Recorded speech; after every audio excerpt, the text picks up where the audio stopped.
મોહમાયાથી બંધાયેલ માટીના પૂતળાને ગળેથી કશું છૂટતું નથી। માણસને કોઈ વ્યક્તિનું વ્યસન હોય કે કોઈ વસ્તુનું હોય તેને છૂટતા ખરેખર વાર લાગે છે, પણ નેતાઓનું કંઈક અલગ છે।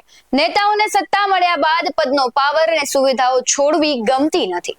નમસ્કાર, આપની સાથે હું ભગવતી વિશાવડિયા।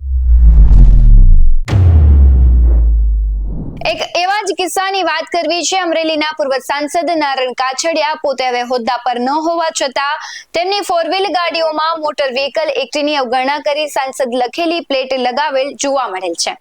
સામાજિક કાર્યકર નાથાલાલ સુખડિયા દ્વારા નારણ કાછડિયા પોતે સાંસદ ન હોવા છતાં બોર્ડ લગાવી રોફ જમાવતા હોવાનો આક્ષેપ કરવામાં આવ્યો છે। ત્યારે પૂર્વ સાંસદ નારણ કાછડિયા પોતે સાંસદ ન હોવા છતાં સાંસદની પ્લેટ ગાડીમાં રાખતા હોવાનો ગુનો દાખલ કરવા તેમને રજૂઆત કરી છે। આવતા 7 દિવસમાં જો કાર્યવાહી પણ નહીં હાથ ધરવામાં આવે તો કલેક્ટર કચેરી સામે ઉપવાસ કરી બેસવાની નાથાલાલ સુખડિયાએ ચીમકી પણ આપી છે।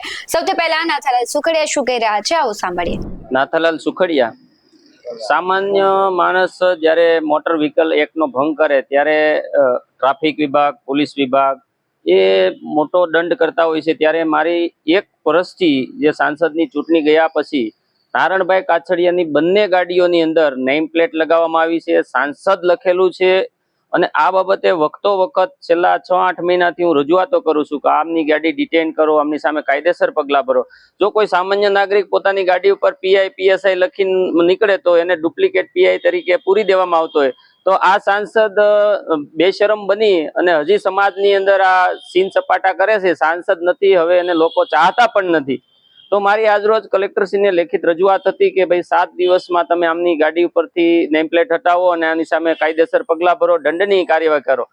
અન્યથા હું જો પગલાં ભરવામાં નહીં આવે તો આપની કચેરી સામે ગાંધી સિંધિયા માર્ગે ઉપવાસ આંદોલન કરી અને આનો સખ્ત વિરોધ કરીશ। જે પ્રમાણે નાથાલાલ સુખડિયા કહી રહ્યા છે કે સાંસદને મોહ નથી છૂટી રહ્યો અને મોટર વ્હીકલ એક્ટનું જે નિયમ છે તેને પણ પાલન નથી કરી રહ્યા, ત્યારે પ્રશ્ન એ થાય કે જો નેતાઓ જે નિયમોનો ઉલાળ્યો કરશે તો સામાન્ય પ્રજાને શું કહેવું? એક બાજુ છે નેતાઓ જે છે અને જે અધિકારીઓ છે તે લોકોને કહે છે કે તમારે હેલ્મેટ પહેરવાનું છે, તમારે આ રીતના ગાડી ચલાવવાની છે, તમારે સિગ્નલને ફોલો કરવાના છે, અને બીજી જ બાજુ છે નિયમોનો ઉલાળ્યો કરતા નેતાઓના દ્રશ્યો સામે આવે છે। ત્યારે પ્રશ્ન એ થાય કે નેતાઓને નિયમ શીખવવાની જરૂર છે કે સામાન્ય લોકોને નેતાઓને સલાહ આપવાની જરૂર છે? સૌથી પહેલા તમે તો નિયમ શીખો કે શું નિયમ છે, અને ખાસ કરીને જે નેતાઓ અને અધિકારીઓ છે તેને પદ અને પ્રતિષ્ઠાનો એક પાવર છે, એક સુવિધા છે, તે પદ ગયા પછી પણ છોડવી નથી ગમતી। ક્યાંક ને ક્યાંક સરકારના પૈસે લીલાલેર કરવાની મજા આવતી હોય, સરકારે જે પદ આપ્યું છે તે પ્રતિષ્ઠાનો પાવર કરી અને લોકોને કહેવાય કે લોકો સમક્ષ એક પોતાની છબી અલગ ઊભી કરવી હોય, આવી બધી માનસિકતા ધરાવતા લોકો છે તે આવું કરતા હોય છે। ત્યારે હવે જોવું રહ્યું કે સાંસદ છે તે આ પ્લેટ ઉતારે છે કે તે પછી પોતાના પાવર અને સરકારના જે અમુક નેતાઓના પાવરથી પોતે મોટર વ્હીકલ એક્ટ છે તેનો નિયમ છે તે ફોલો નથી કરતા, તે હવે જોવું રહ્યું। કારણ કે સામાન્ય લોકોને તો બહુ કહેવામાં આવે છે કે તમે આમ કરો, તમે તેમ કરો, પહેલા તમે શું કરો છો એ તો જુઓ।